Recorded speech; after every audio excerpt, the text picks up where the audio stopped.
Assalamualaikum warahmatullahi wabarakatuh. Waalaikumsalam warahmatullahi wabarakatuh. Sahabat Sinar Tani, hari ini kita kembali bertemu untuk podcast dengan Kepala Pusat Pendidikan Pertanian, Bapak Muhammad Amin. Nah, kita akan mengorek banyak hal dengan saya panggil Pak Amin saja ya, silakan dengan Pak Amin mengenai bagaimana sebenarnya lingkup kerja Pusat Pendidikan Pertanian, apalagi saat ini kita ketahui Menteri Pertanian itu terus mendorong generasi muda kaum milenial untuk terjun ke dunia pertanian. Ya, seperti kita ketahui bahwa generasi muda adalah tulang punggung pembangunan pertanian ke depan. Apalagi banyak kita ketahui petani-petani di Indonesia ini sudah mulai tua gitu ya, umurnya sudah mulai uzur begitu ya. Siapa yang meneruskan pertanian di Indonesia adalah generasi muda dengan potensi pertanian yang cukup luas. Ya mereka lah yang akan menjadi tulang punggung. Nah, makanya Menteri Pertanian Bapak Andi Amran Sulaiman juga mendorong modernisasi pertanian. Kenapa harus modernisasi? Ya karena untuk menarik anak-anak muda gitu ya, karena tanpa modernisasi biasanya anak-anak muda yang saat ini ada mungkin tidak mau terjun ke dunia pertanian ya Pak Amin ya. Nah, dengan modernisasi pertanian diharapkan anak-anak muda di Indonesia semakin tertarik dengan dunia pertanian. Nah, kita akan banyak hal dengan Pak Kepala Pusat Pendidikan Pertanian. Seperti kita tadi, Pusat Pendidikan Pertanian ini mengelola atau menaungi sekolah vokasi ya Pak Amin. Sekolah vokasi pertanian setidaknya ada 7 ya Pak Amin ya. Ada 7 dari mulai Politeknik Pembangunan Pertanian di Medan, terus ada di Bogor, terus di Jogja dan Magelang, di Malang, terus di Goa dan Manokwari. Dan terakhir yang paling terakhir adalah PEPI, Politeknik Engineering Pembangunan Pertanian. Seperti itu. Jadi nanti kita akan banyak bicara soal terkait program khusus nih yang dari Pak Menteri Pertanian mengenai modernisasi dan brigade pangan nih Pak Amin ya. Seperti apa sebenarnya dukungan Pusat Pendidikan Pertanian terhadap program Pak Menteri nih soal mengenai brigade pangan dan modernisasi pertanian Pak Amin. Baik, makasih. Assalamualaikum warahmatullahi wabarakatuh. Pusat Pendidikan Pertanian ini saya kira memiliki peran dalam rangka untuk mendukung program strategis maupun program prioritas pemerintah saat ini. Dalam hal ini adalah Kementerian Pertanian. Nah, oleh karena itu Pusat Pendidikan Pertanian ini memiliki peran bagaimana ikut serta dalam melakukan peningkatan kapasitas SDM pertanian melalui pendidikan. Nah, tadi sudah disebutkan kita itu ada 7 ya Polbangtan yang dinaungi oleh pusat pendidikan ini, baik yang Polbangtan Yoma, kemudian Goa, kemudian juga Bogor, lalu kemudian Malang, Manokwari, dan saya kira terakhir tadi disebutkan adalah PEPI. Ya, itulah salah satu unit kerja kita di pendidikan ini dalam rangka untuk bagaimana meningkatkan kompetensi SDM pertanian kita. Tentu juga terkait itu karena memang ke depan bagaimana kita agar supaya generasi muda ini betul-betul bisa terjun ke dunia pertanian. Nah, salah satunya ya melalui modernisasi pertanian. Nah, modernisasi pertanian ini kita harapkan agar supaya anak-anak kita ke depan ini betul-betul mereka bisa menguasainya. Karena konotasi pertanian ke depan harus kita rubah. Yang tadinya mereka mungkin saja secara tradisional para orang tua kita dulu. Nah, dengan adanya modernisasi pertanian mereka harus melek dengan teknologi. Salah satunya dengan mekanisasi pertanian yang harus mereka kuasai. Sehingga dengan demikian mereka akan mudah melakukan kegiatan usaha pertanian, mengolah lahan, kemudian juga menanam sampai kepada panen, kan seperti itu. Semua dilakukan dengan teknologi melalui mekanisasi pertanian. Harapannya dengan adanya modernisasi pertanian ini senantiasa akan tertarik pada generasi muda itu ke sektor pertanian. Karena sektor pertanian sesungguhnya sektor yang sangat menjanjikan secara ekonomi, ya seperti itu. Nah, oleh karena itu Pusat Pendidikan Pertanian saat ini selalu mendorong bagaimana supaya pendidikan vokasi di beberapa wilayah ini kita dorong bagaimana untuk terus meningkatkan kompetensi SDM pertanian kita agar mereka benar-benar bisa ikut terlibat dalam rangka untuk mensukseskan program-program Kementerian Pertanian. Dalam hal ini yang kita tahu bahwa program pertanian saat ini bagaimana mewujudkan swasembada pangan, ya seperti itu. Pak, sudah mahasiswa-mahasiswa yang terjun ke lokasi-lokasi modernisasi pertanian seperti kita itu kan kalau nggak salah sebanyak 12 kabupaten apa provinsi itu yang menjadi lokasi pertanian modern. Bagaimana Pak? Sudah diterjunkan? Oke, kita sudah melakukan pendampingan ya melalui mahasiswa kita dari beberapa wilayah. Sebetulnya untuk Brigade Pangan sendiri ini ada 12 provinsi, ya. Salah satunya Kalimantan Selatan, kemudian Kalimantan Tengah, Kalimantan Barat, Sumatera, kemudian juga Sulawesi Selatan. Nah, anak-anak kita saat ini masih kita terjunkan untuk ikut belajar di lapangan ya, khususnya daerah-daerah cetak sawah maupun optimalisasi lahan yang dalam hal ini kita kenal dengan OPLA ya. Kita lakukan bagaimana anak-anak kita ini pada semester 5-6 ini kita terjunkan mereka PKL di lapangan. Nah, mereka PKL di lapangan ini mereka belajar selama kurang lebih 1 bulan di sana. Pada saat mereka sudah semester 6 sampai 7, ini kita terjunkan ke mereka untuk melakukan pendampingan. Jadi prakteknya selama kurang lebih 6 bulan. Jadi yang tadi itu baru 1 bulan itu hanya praktek saja.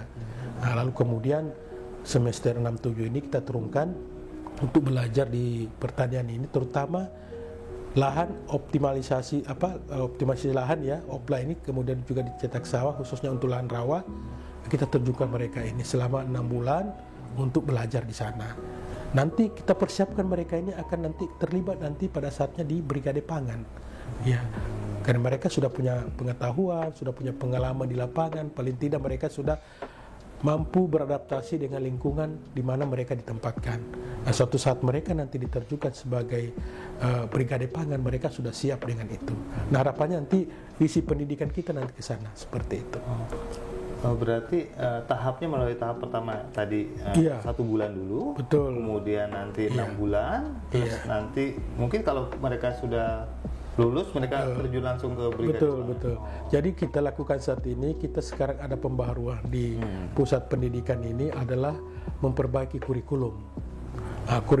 Kurikulum pendidikan kita ini sekarang kita harus inline-kan dengan program strategis Kementerian Pertanian. Dalam hal ini adalah program swasembada pangan. Oleh karena itu kurikulum kita juga harus sinergi dengan sana. Dan salah satu kita lakukan adalah perbaikan kurikulum kita, bagaimana kurikulum yang terkait dengan budidaya padi lahan rawa. Kemudian juga dengan pertanian modern dalam hal ini mekanisasi. Nah, kita dorong ke sana. Seluruh mahasiswa kita ajarkan untuk kurikulum tadi itu, sehingga mereka betul-betul nanti bisa siap untuk bisa memberikan pendampingan di lapangan. Maka dari itu kurikulum ini kita susun dan ini menjadi prioritas kami di pusat pendidikan. Lalu kemudian di semester 1, 2 itu mereka sudah memang di ruangan, tapi mereka sudah dipersiapkan. Jadi terkait dengan materi budidaya, lalu kemudian mereka sudah bisa praktek istilahnya di lingkungan sekolahnya dulu untuk bisa melakukan misalnya pemilihan benih, katakan demikian, kemudian praktek tentang perbenihan, seperti itu sudah diajarkan. Nanti pada saat mereka semester 3-4 itu baru diturunkan ke lapangan, praktek seperti itu, langsung kepada lokasi OPLA dan CSR nantinya, seperti itu. Itu kurikulum yang kita bangun sekarang ini. Termasuk juga mekanisasi pertanian, mereka langsung dilatih untuk bisa mengoperasikan alat. Contoh misalnya traktor roda 4, traktor roda 2, itu mereka sudah bisa mengoperasikan itu. Nah, setelah semester 6 nanti 7 itu, nah mereka sudah selama 6 bulan di lapangan itu mereka sudah punya pengetahuan dan sudah siap untuk bisa beraktivitas di lapangan dalam rangka melakukan pendampingan. Tentu mereka bersama-sama dengan teman-teman penyuluh di lapangan, kemudian juga dengan para dosen juga memberikan pendampingan di lapangan. Itu salah satu fokus utama kita di pendidikan saat ini adalah bagaimana memperbaiki kurikulum menyesuaikan dengan program prioritas Kementerian Pertanian, seperti itu. Pak Amin, Tadi Bapak katakan bahwa mahasiswa Polbangtan itu akan diajarkan teknik budidaya yang sesuai dengan budaya rawa atau seperti kita ketahui bahwa Polbangtan itu tidak hanya punya jurusan pertanian tapi juga jurusan peternakan seperti di Polbangtan Magelang yang fokus untuk peternakan sama yang Malang banyak peternakan itu seperti apa Pak nanti disesuaikan dengan kondisi lapangannya Pak? Oke, jadi terkait dengan Polbangtan maupun PP yang memiliki prodi peternakan ya, memang kita juga selain tanaman pangan ya, pertanian juga ada program studi yang namanya peternakan. Kita juga mendorong karena ini merupakan salah satu program prioritas juga pemerintah dalam hal ini Kementerian Pertanian. Salah satunya program pemerintah terkait dengan makanan bergizi kan seperti itu.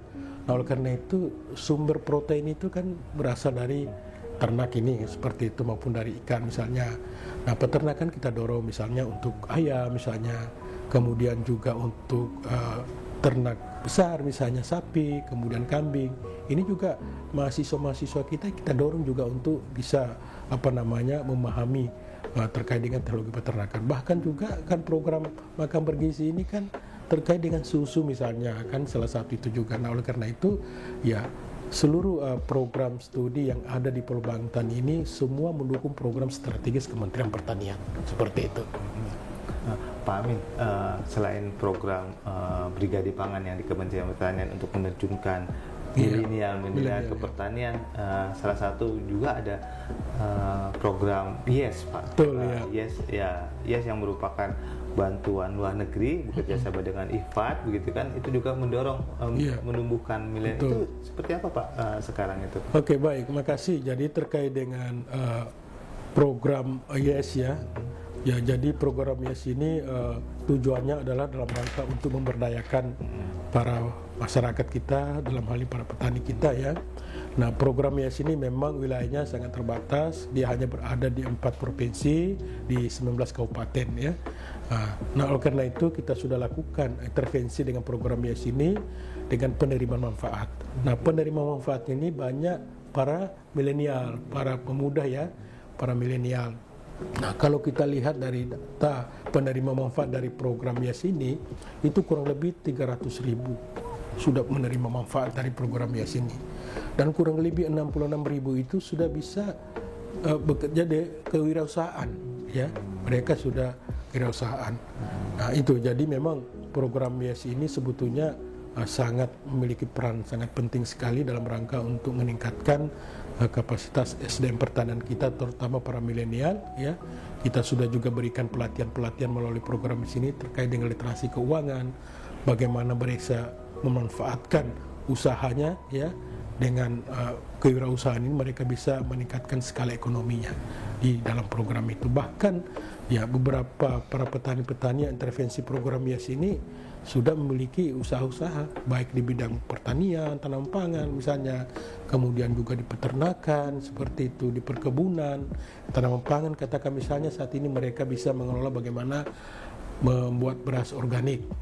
Itu salah satu intervensi program YES kepada petani milenial yang sudah berwirausaha. Kemudian di perkebunan misalnya kopi, mulai dari hulu sampai hilirnya itu sudah mereka lakukan. Misalnya bagaimana budaya kopi, menghasilkan kualitas kopi yang baik misalnya. Lalu kemudian bagaimana mengolah kopi itu sampai kepada menjadi minuman kopi yang sangat berkualitas seperti itu. Nah, itu sudah dilakukan melalui program YES ini. Jadi manfaatnya luar biasa seperti itu. Pak, para penerima manfaat itu dapat intervensi bantuan anggaran, dana gitu Pak untuk menumbuhkan? Oh iya, jadi kita berikan namanya hibah kompetitif ya, kita berikan kepada penerima manfaat ini. Nanti itu dari dana yang diberikan itu tentu sesuai dengan skala usahanya. Mereka akan meminta anggaran itu berdasarkan skala usaha mereka kembangkan. Contoh misalnya di budidaya horti. Ya, jadi mereka katakan demikian untuk mengembangkan usahanya kurang lebih misalnya 10 juta. Nah, itu merupakan modal awal mereka gunakan. Nanti setelah itu secara mandiri bisa mereka lakukan untuk bisa mengakses sumber-sumber perekonomian lainnya. Ya, setelah intervensi dari modal dari program YES itu seperti itu. Nah, kita harapkan itu terus berkembang dan scale up-nya semakin luas seperti harapannya. Gitu. Sejak tahun kapan sih Pak YES ini Pak? Nah, sini sejak tahun 2021 ya sampai tahun 2025 ini, sesungguhnya tahun 2025 ini sudah mulai closing ya. Oh yes. Tidak lama lagi di bulan Juni sesungguhnya ya, secara teknis, tapi pengelolaannya, administrasinya sampai Desember tahun 2025 ini, karena masih ada monitor dan evaluasi yang harus kita lihat seperti apa nanti program YES ini terhadap penerima manfaatnya, yang seperti itu. Dan setelah kita lakukan monitoring, evaluasi dari program YES ini, sebetulnya manfaatnya luar biasa. Manfaatnya luar biasa karena penerima manfaatnya sendiri sudah bisa mengembangkan usahanya, seperti itu. Ada rencana negosiasi untuk diperpanjang, Pak? Oh iya, sebetulnya kita sudah melakukan negosiasi ya melalui Bappenas, kemudian juga Dirjen Anggaran ya, agar supaya program ini bisa ditindaklanjuti lagi, artinya bisa berkelanjutan meskipun namanya beda, tetapi programnya ya hampir mirip dalam rangka pemberdayaan masyarakat kita, karena memang dibutuhkan, sangat dibutuhkan dalam rangka bagaimana masyarakat kita betul-betul bisa meningkat kompetensi, bisa meningkat pengetahuannya dari sektor pertanian itu, termasuk juga pengelolaan manajemen usaha taninya, karena kita juga berikan bimbingan teknis, termasuk literasi keuangan, bagaimana mereka bisa mengelola ya keuangannya itu sehingga bisa menjadi skala usaha ya mereka lakukan. Nah, itu salah satunya. Kemudian kita juga berikan akses untuk bisa mengakses misalnya sumber perekonomian atau misalnya KUR, katakan demikian. Sumber dana ya bisa mereka akses melalui literasi keuangan. Ya, itu intervensi programnya seperti itu. Sehingga anak-anak muda ini ya bisa tertarik untuk bisa mengembangkan usaha taninya ataupun skala usahanya secara ekonomi bisa menguntungkan bagi mereka, seperti itu. Iya, memang yang jadi persoalan kadang-kadang ketika kita melakukan kegiatan modal, Pak. Iya, betul. Semua modal gitu, tapi ya jangan sampai kemudian pemerintah sudah bantu itu selesai, akhirnya dia stop. Iya, betul. Yang dikhawatirkan. Makanya dari itu program YES ini sebetulnya intervensinya itu bagaimana kita berikan mereka modal awal, lalu kemudian diberikan pendampingan, bimbingan setelah mereka sudah memiliki pengetahuan, sudah ada modal awal, modal dasar, dan mereka sudah bisa mandiri nantinya. Karena dengan adanya literasi keuangan itu mereka diberikan pemahaman seperti apa untuk bisa mengakses tentang permodalan, seperti itu, bagaimana manajemen pengelolaan anggarannya, seperti itu, sehingga nanti mereka bisa mandiri lah untuk keberlanjutan. Kita harapkan YES itu tidak hanya berhenti kegiatannya, meskipun programnya sudah berakhir, tapi aktivitas kegiatannya itu terus berjalan, seperti itu. Pak, ini kan banyak, ini banyak di daerah ya, Pak. Betul. Ada nggak maksudnya dari Pusdiktan itu mencoba mensosialisasikan ke pemerintah daerah supaya ketika ini selesai, ayo loh, terusin loh. Gitu. Oh iya, betul. Gitu. Jadi memang dengan berakhirnya program YES ini ya selama kurang lebih 5 tahun berjalan ini, memang ada namanya exit strategi. Exit strategi ini kita sampaikan kepada pemerintah daerah bahwa program ini ini kan sebetulnya manfaatnya luar biasa, karena program YES ini kan untuk kepentingan daerah juga, masyarakat di sana, sehingga masyarakatnya bisa berdaya kan dengan adanya intervensi program YES ini. Lalu kemudian dengan berakhirnya program YES ini, kita harapkan pemerintah daerah menyambut baik program ini. Ya, harus betul-betul dilanjutkan lagi dengan mungkin saja anggaran-anggaran daerah seperti itu, ataupun ada pembinaan-pembinaan keberlanjutan dari daerah. Meskipun kita tidak lepas, selalu ada pendampingan-pendampingan seperti itu kita lakukan. Satu lagi, Pak, sebelum kita akhiri sahabat Siddhartha ini, bahwa pesan dari Pak Amin sebagai Kepala Pusat Pendidikan Pertanian, seperti kita ketahui tadi bahwa generasi muda adalah tulang punggung pertanian. Betul. Ada nggak pesan-pesan khusus untuk generasi muda, Pak? Ya, termasuk yang anak-anak sudah baru lulus SMA atau sudah kuliah atau apa gitu dengan untuk pembangunan pertanian. Baik, pesan saya kepada generasi muda bahwa generasi muda saat ini adalah merupakan generasi masa depan bangsa. Karena menentukan bangsa ke depan adalah generasi muda saat ini. Maka dari itu saya berpesan, jangan takut untuk terjun ke dunia pertanian. Karena dunia pertanian sangat menjanjikan bagi kemaslahatan kita semua. Karena pertanian menjadi bantalan perekonomian kita semua. Oleh karena itu, generasi muda tidak perlu ragu, sisingkan dengan baju, terjun ke sektor pertanian, karena pertanian menjadi masa depan bangsa kita. Oke, terima kasih Pak Amin pesan-pesannya.